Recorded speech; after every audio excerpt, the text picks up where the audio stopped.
Amigos de Radio Panamá y de La Estrella, continuando con este proyecto al cual Radio Panamá fue invitado justamente por los amigos de La Estrella, en donde pudimos pasar revista con varios voceros, varios actores de la realidad colombiana, tratando de entender lo que ocurre en aquel país que no, para nosotros panameños no es cualquier país, es un país vecino, es un país con el cual además tenemos una historia en común.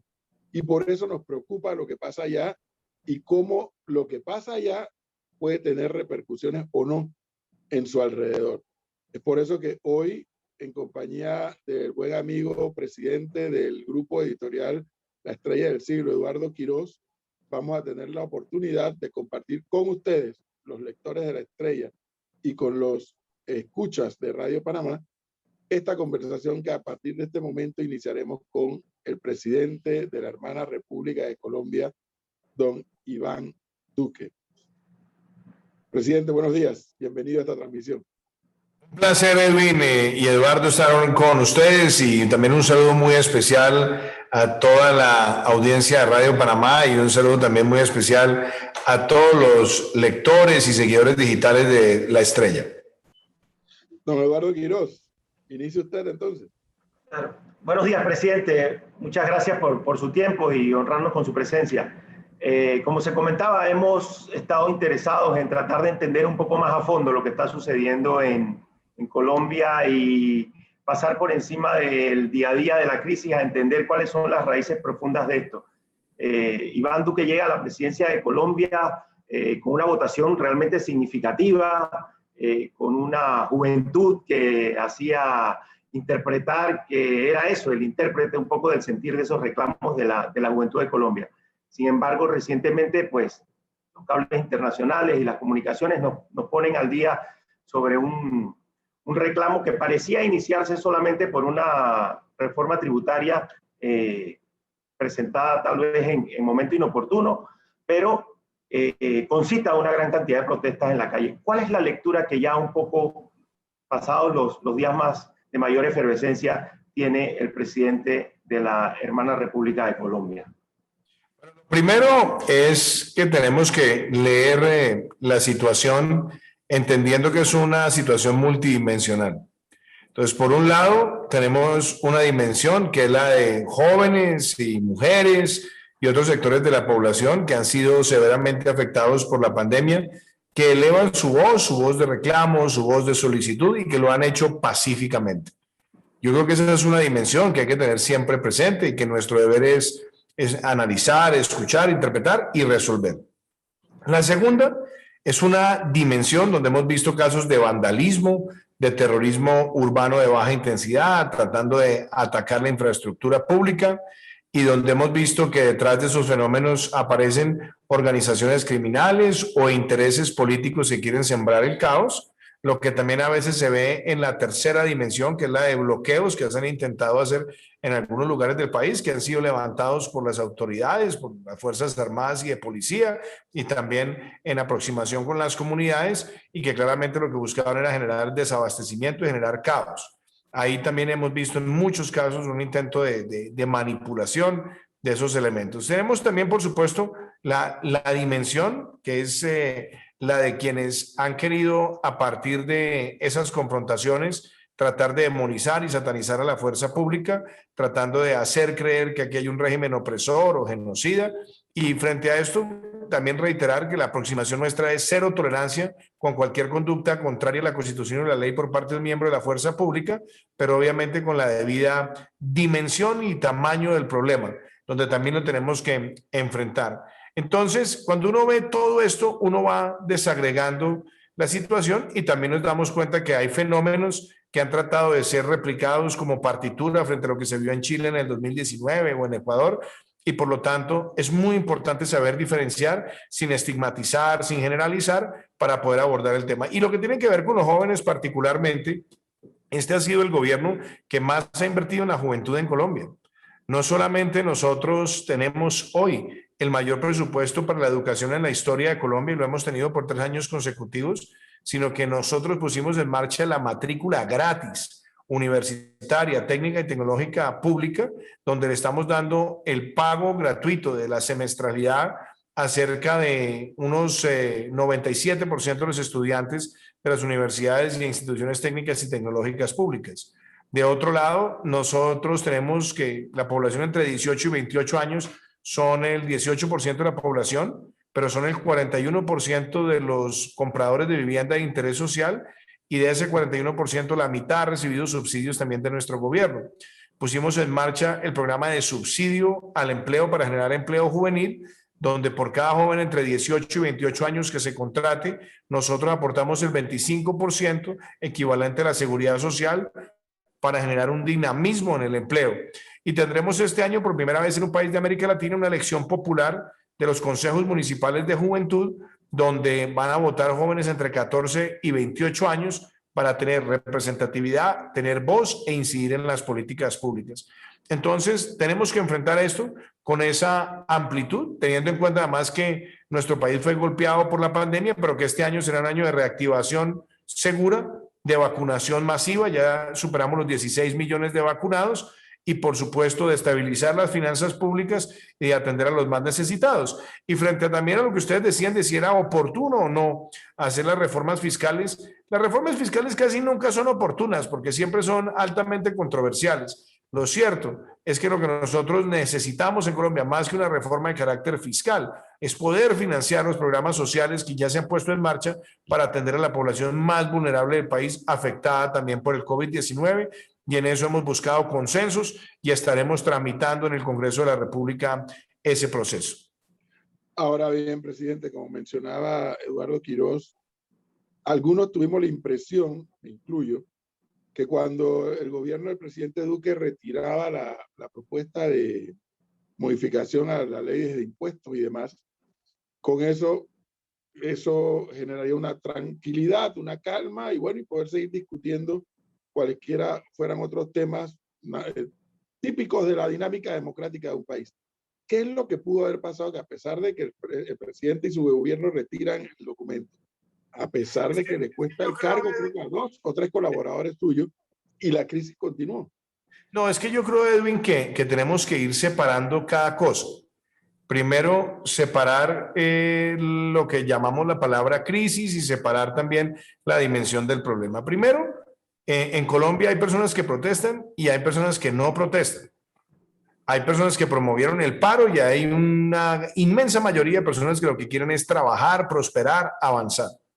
Entonces tenemos que decantar eso y decantarlo muy bien. La reforma tributaria, que además era una reforma esencialmente social, y la reforma que nosotros habíamos presentado, lo que le estaba dando era ingresos a 30 millones de habitantes. Ingresos a 30 millones de habitantes. Es decir, la reforma era una reforma social. Esa reforma, pues claro, fue atacada, satanizada, demonizada. El paro fue convocado inclusive 2 meses antes de haber radicado esa reforma.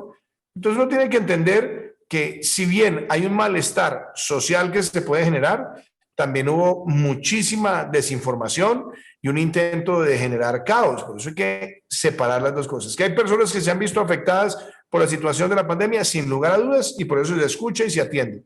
Pero aquí tampoco nos vayamos a engañar que hay personas que tenían un interés político, electoral, de generar una dinámica de caos y de confrontación. Y por eso ahí también tiene uno que actuar con toda la firmeza, pero con toda la responsabilidad y entendiendo cuál es el fin que se quiere perseguir a partir del intento de confrontación entre sectores de la población y la fuerza pública. Entonces, la reforma fue retirada y fue retirada por una sencilla razón, porque por nada del mundo iba a permitir que una reforma fuera utilizada para exacerbar violencia en el país. ¿Y qué pasó? Esa reforma se retiró 4 semanas atrás. Después aparecieron otras causas que la reforma a la salud, que también fue archivada por el Congreso. Después que las garantías de la protesta, que ya existen. Después hablaron del pliego de emergencia, que querían una renta básica. Ya la tenemos desde que empezó la pandemia, se llama ingreso solidario. Y si alguien le quiere agregar más valor o que sea más grande el monto, pues tiene que mostrar cuál es la fuente. Tanto así que la propuesta que tenía el Comité del Paro de esa renta básica costaba 3 veces la reforma fiscal y social que se había presentado.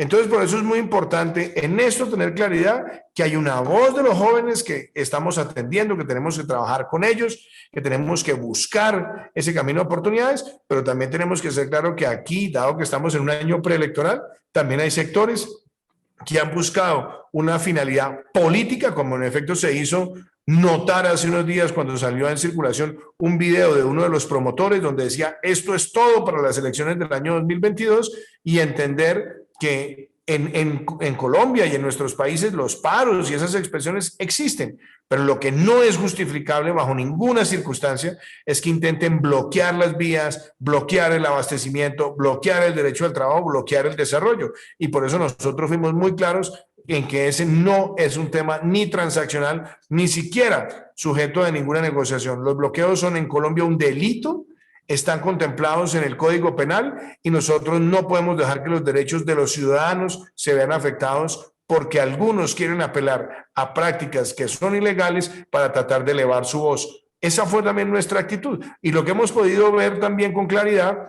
es que en el mes de abril nuestra economía creció el 28%, fue la segunda economía en América Latina que más creció. En el primer trimestre crecimos al 1,1 y nuestra expectativa es crecer por encima del 6 o 7%. Hemos visto cómo se avanza en la vacunación, hemos visto también cómo hay un gran rechazo de la sociedad a obstaculizar el derecho al trabajo. Por supuesto tenemos que atender lo social, pero tenemos que ser también absolutamente diáfanos en que en algunos aspectos que son muy claros, aquí lo que ha habido también son intereses de carácter político. Presidente, como le contábamos, intentamos hacer un paneo con distintos actores de la sociedad colombiana y algo que nos surgía era un poco el debate entre dos sectores que planteaban, acá hay un tema de inequidad, acá hay un problema de desigualdades profundas de la sociedad colombiana, y por otro lado, quienes planteaban que se trataba de algún tipo de injerencia internacional que estaba socavando o tratando de producir estas situaciones de violencia en la calle. ¿Qué peso le da usted a estos temas? Partamos de la base que nuestras sociedades siguen siendo inequitativas. A ver, nosotros no somos países todavía desarrollados ni países de ingreso alto. No lo es Panamá y no lo es Colombia. Y nosotros hemos venido progresando a través de las décadas para mejorar esa atención a los más vulnerables. ¿Que la pandemia nos golpeó? Sí, señor, nos golpeó a todos, nos trajo recesión, nos trajo endeudamiento, aumentó el déficit y que tenemos que salir de esa situación este año. Claro que también lo tenemos absolutamente claro. Pero déjeme yo planteo lo siguiente. Lo que uno no logra entender es cómo alguien puede decir que quiere reducir la desigualdad y entonces lo que promueve es el bloqueo del derecho al trabajo, del derecho al abastecimiento y pone en riesgo no solamente vidas, sino la alimentación de millones de niños y lo que es aún peor, pone en riesgo a muchos micro y pequeños negocios que se valen de la cadena de abastecimiento para vender.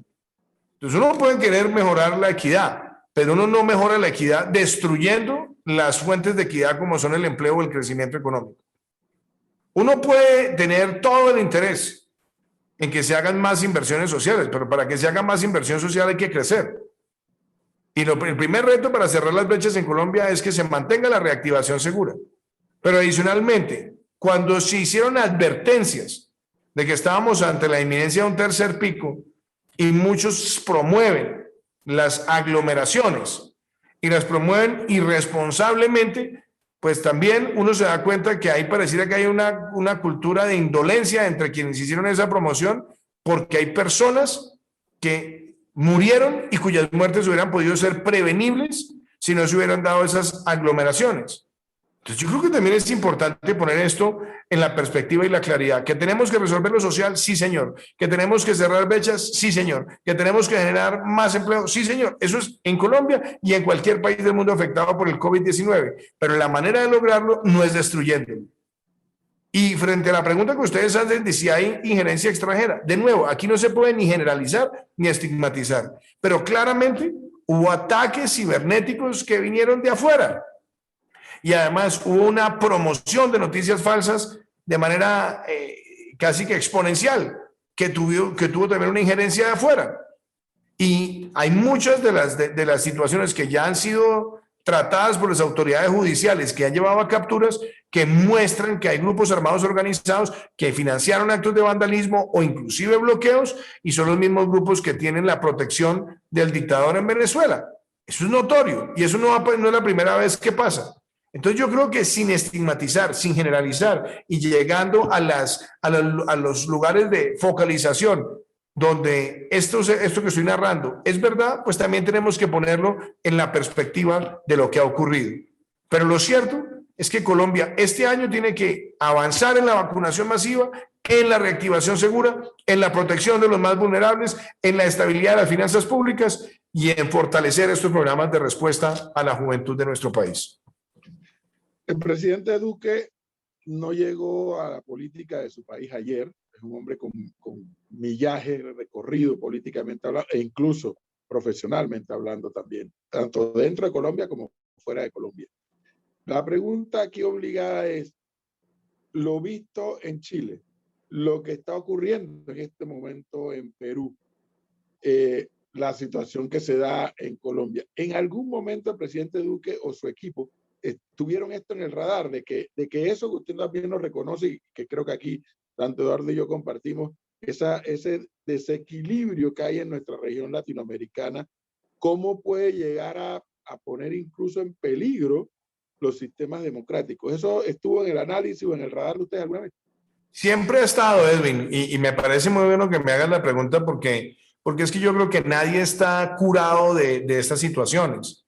Como digo, hay que analizar sin generalizar ni estigmatizar, porque uno no puede decir que todas las personas que han protestado son personas que hacen parte de una especie de conspiración o de partitura. Eso sería injusto. Hay muchas personas que han protestado pacíficamente, legítimamente, y de nuevo, hay que entender, hay que escuchar. Pero también hay que analizar que estamos en un mundo altamente polarizado. Políticamente, el mundo está polarizado. Está polarizado Panamá, está polarizado Colombia, está polarizado Estados Unidos, Canadá, Francia, Italia. Donde ustedes vayan hoy a hacer un análisis, se dan cuenta que las sociedades están polarizadas, fracturadas políticamente, y ahora estamos en el mundo de la posverdad. ¿Y por qué digo eso? Porque hoy esa frase, que yo digo es una frase maldita, donde dicen que la percepción es la realidad. Entonces, eso es lo que termina alimentando es a unos grupos que lo que todos los días buscan es, a través de la percepción, que es una deformación o desfiguración de la realidad, tratar de construir una verdad a partir de mentiras y, por lo tanto, tratar de exacerbar odios y de afectar a la sociedad. Y eso, además, termina también siendo aún más exacerbado porque estamos en el mundo de las redes sociales, donde los algoritmos muchas veces terminan acercando a las personas a las posiciones extremas o a sus prejuicios y por lo tanto generando una grave afectación a la credibilidad institucional o generando odios de manera masiva. Y esto no es algo que yo me estoy inventando. Vimos, por ejemplo, un gran documental que fue producido por Netflix que es El dilema de las redes sociales, donde está el Centro para la Humanidad en la Tecnología en California, que empieza a denunciar estas cosas. Entonces, lo que vimos en el uso masivo de ciertos mensajes, en desinformación, pero también en promoción de odios y de reacciones violentas y de tratar de estimular bloqueos y de estimular confrontación para generar mensajes de genocidio, etcétera, que se vieron en otros países, también lo vimos acá. Y yo creo que esto hay que por eso analizarlo, y una de las cosas que nosotros hemos dicho es, aquí tenemos que mostrar que cuando la fuerza pública actúa bajo unos fundamentos que son certeros, claros e incontrovertibles, y que cualquier conducta contraria a la Constitución y la ley amerita, como siempre hemos dicho, cero tolerancia, investigación y sanción. Y eso es muy importante.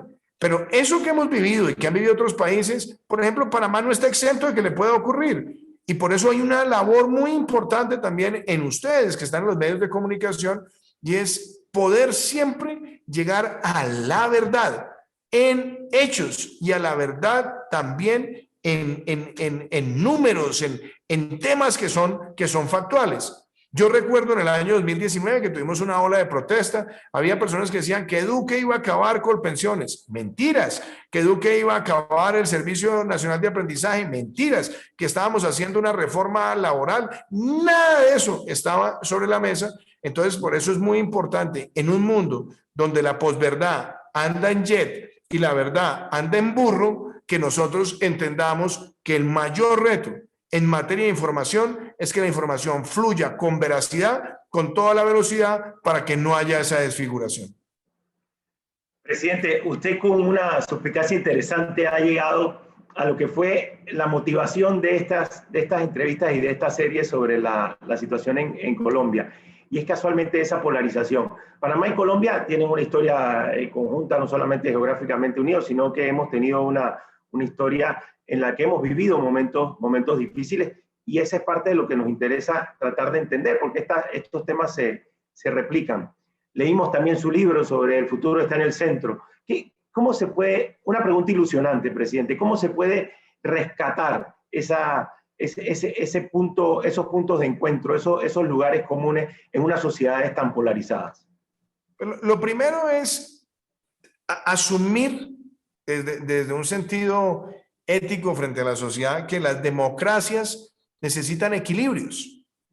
Las democracias modernas se cimientan en equilibrios. Entonces, ¿cuáles son esos equilibrios? Por un lado, promover la iniciativa privada, el empresarial, el emprendimiento. Pero el equilibrio es siempre también con una finalidad social, con generar empleo, con hacer transformaciones. Que podamos hablar de desarrollo, pero también el equilibrio con el medio ambiente. Que podamos discernir que los sectores económicos no se pueden satanizar, pueden mejorar su regulación. Y lo que nosotros vemos tristemente en América Latina es que hay una extrema izquierda hirsuta y que quiere todos los días deformar la realidad con mensajes, con posverdad, generando odios, y que necesita alimentarse del caos. Y también una extrema derecha que cree que puede resolver todos los problemas sencillamente con unos discursos muchas veces altisonantes y de confrontación, o que también denigra de subsidios o de programas sociales, o que sencillamente no cree de ninguna manera en esos equilibrios. Eso es una realidad, pero ¿cómo se puede construir una mejor sociedad? Desde el centro. Yo siempre me he denominado una persona de extremo centro porque creo en esos equilibrios. Y más allá de los ataques y las desfiguraciones y de la posverdad, nosotros hemos logrado en estos casi 3 años de gobierno tener la tasa de secuestros más baja en Colombia desde que existe estadísticas sobre ese delito. Registrar hasta ahora una de las tasas o quizás la tasa de homicidios más baja en un periodo de 3 años comparativamente con los gobiernos anteriores en nuestro país. Avanzar hacia la mayor inversión social de la historia de Colombia, la mayor inversión en educación, en salud, en subsidios de vivienda, en agua y saneamiento, en electrificación rural, en titulación de predios, en kilómetros invertidos de carretera, y adicionalmente mostrar en nuestro país que se puede hacer una gran promoción de inversión. Obviamente nos ha tocado lidiar una pandemia y sus efectos, pero desde el centro se pueden mostrar resultados en esos frentes donde, por ejemplo, en temas donde cooperamos mucho con Panamá, en narcotráfico, en la lucha contra el crimen transnacional, hemos logrado las mayores incautaciones de droga de la historia, la mayor destrucción de laboratorios, hemos avanzado en la erradicación de cultivos ilícitos, pero también hacemos inversión social en aquellos municipios altamente afectados por esta criminalidad. Entonces, defender esos equilibrios es muy importante, y yo creo que si nosotros valoramos el centro como el punto de equilibrio, yo creo que eso nos va a ayudar a mejorar constantemente la política en América Latina, porque lo que le está haciendo daño a muchos países son esos extremos. Esos extremos acabaron con Venezuela. Esos extremos han puesto otras democracias a trastabillar. Vemos la situación compleja que se está presentando en Nicaragua. Entonces, saber mostrarle a la población que el centro, como gravitas de una democracia, que todos los días está lidiando también con una sociedad que reclama más y que reclama, pero no necesariamente está dispuesta a aportar más para atender sus reclamaciones, requiere una gran claridad en que el centro ideológico y los equilibrios democráticos son la garantía para la preservación de nuestras democracias.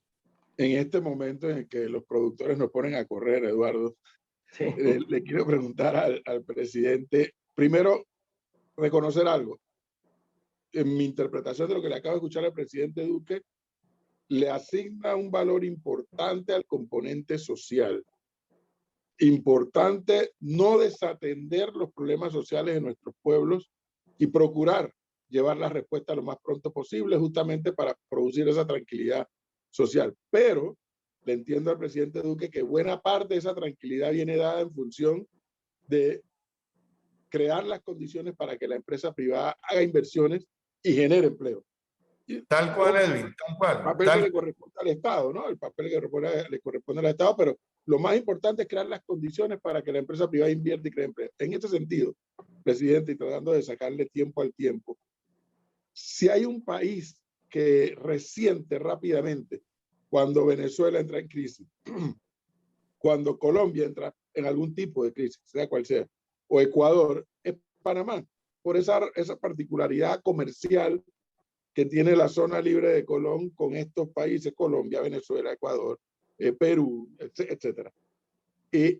¿Cómo ve el presidente Duque en la medida que, por un lado, la situación del coronavirus, Dios quisiera, fuera bajando poco a poco o lo más pronto posible, que el gobierno y el pueblo colombiano se ubiquen en ese centro y se pongan de acuerdo?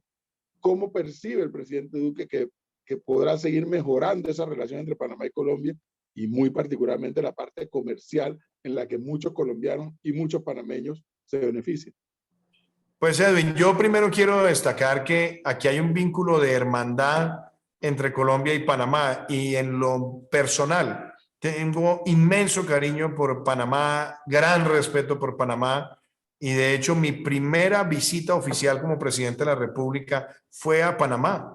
Es la primera vez en muchos años que un presidente retoma ese mensaje en la binacionalidad y en la relación estratégica.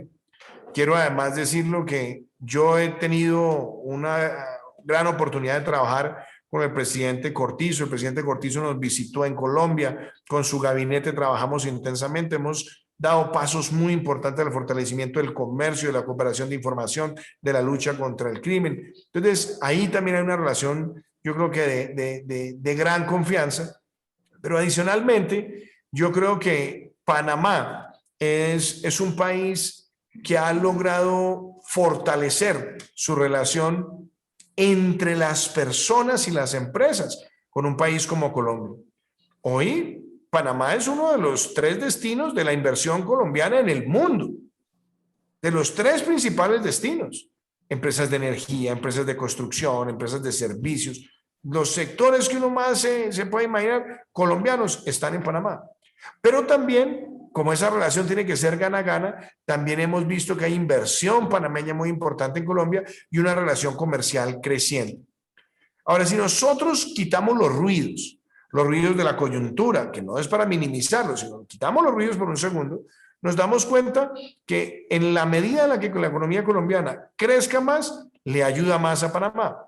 Nosotros el año 2018 crecimos al 1,7%. Primer año de mi gobierno al 3,4%. Estábamos por encima del promedio de crecimiento regional y mundial. Aumentamos la inversión extranjera en un 29%. Aumentamos las exportaciones, y eso también le ayudó a Panamá en su diversificación de sus relaciones comerciales. Pero cuando a Panamá también le va bien, a nosotros nos va bien. Hay turismo, hay inversión, hay una relación clara también en materia de comercio, y yo lo he dicho y lo reitero. Yo voy a trabajar, y se lo menciono todos los días al presidente Cortizo y él también a mí, que en este proceso tenemos que cada día hacer más fuerte la relación entre Colombia y Panamá, más fuerte la inversión, más fuerte el comercio, y también los intercambios culturales, deportivos, de seguridad, etcétera.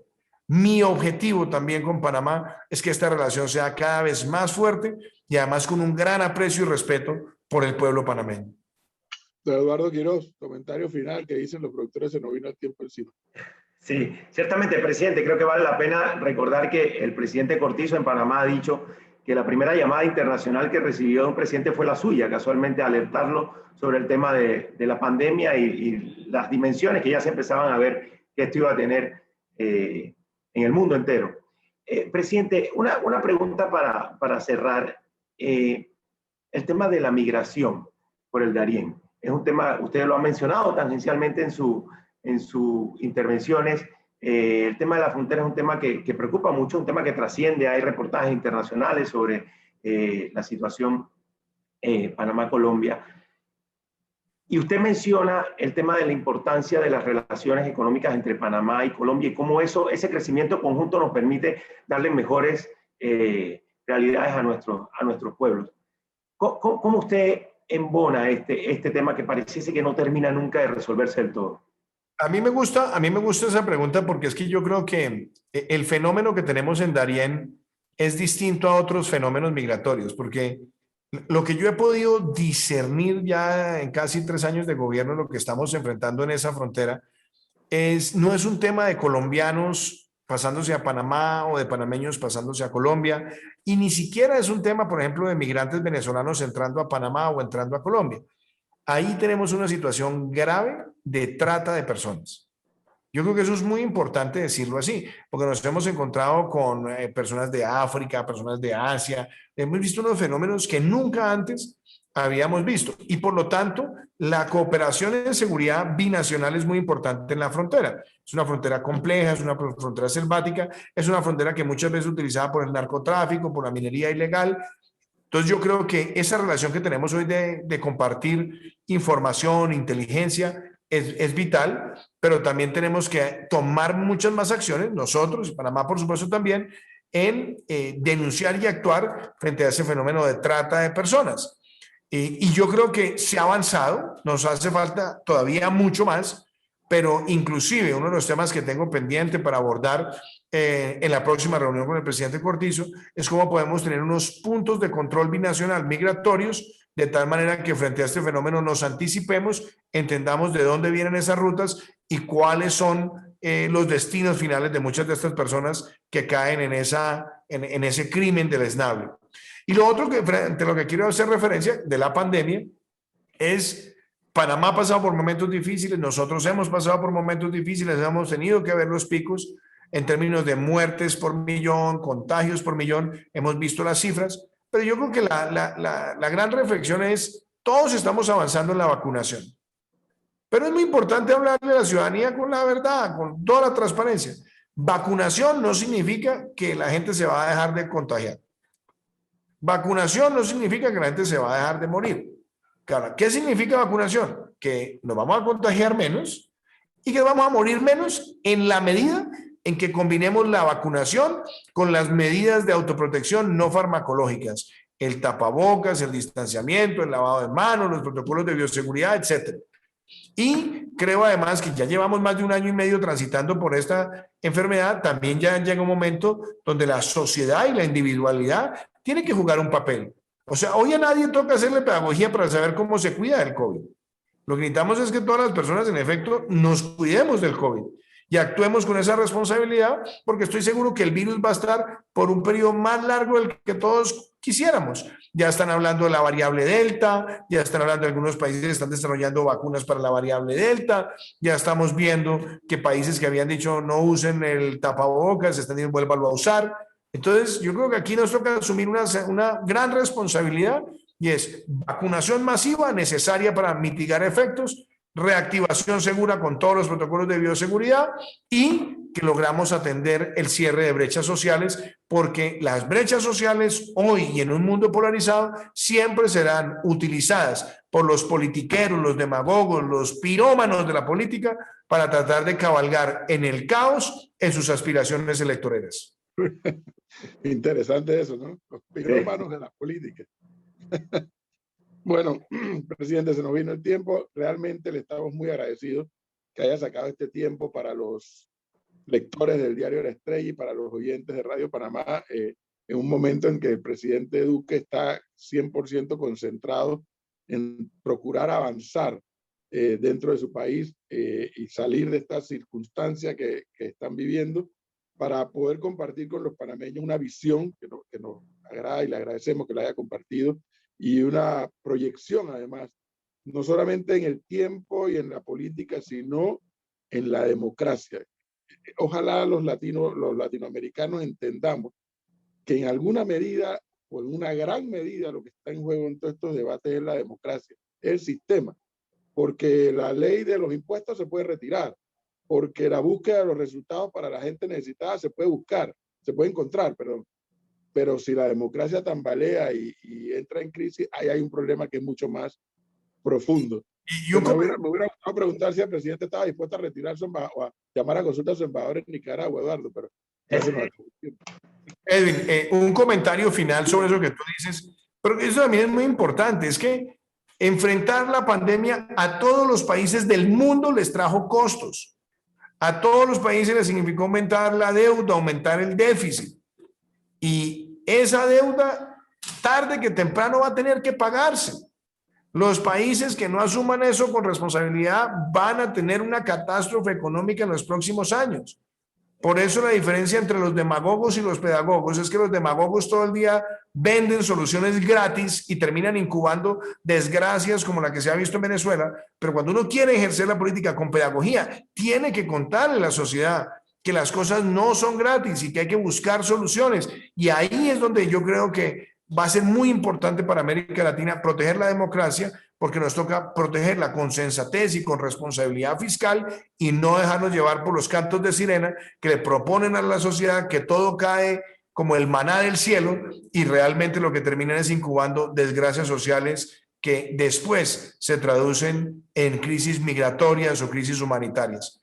Les envío un saludo con todo el afecto, con todo el aprecio.